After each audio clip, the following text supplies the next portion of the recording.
Welcome to Luca and Miguel. Enjoy the video. In this video, I will explain how to replace an upper control arm on your Honda Accord.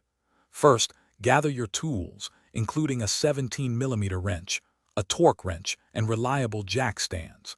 Safety is paramount, so ensure your vehicle is securely raised and supported. You'll also need a new upper control arm, which typically comes with a pre-installed ball joint. Having everything ready will make the process much smoother and more efficient.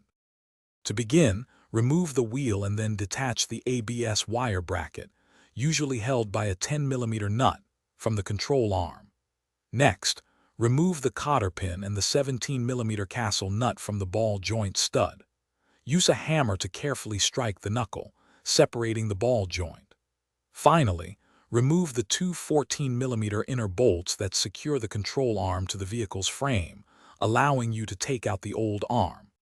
Now, install the new upper control arm, aligning its bushings and hand-tightening the two inner 14mm bolts. Next, guide the ball joint stud into the knuckle, securing it with the new castle nut and a fresh cotter pin. Torque the two inner control arm bolts to 23 foot-pounds. Then, tighten the ball joint castle nut to 35 foot-pounds, ensuring the cotter pin aligns and is bent to lock it in place. After installing the new control arm, reattach the ABS wire bracket. Reinstall the wheel, tightening the lug nuts in a star pattern to 80 foot-pounds. Double-check all connections to ensure everything is secure and properly torqued. A professional wheel alignment is crucial after this repair to maintain proper handling and tire wear.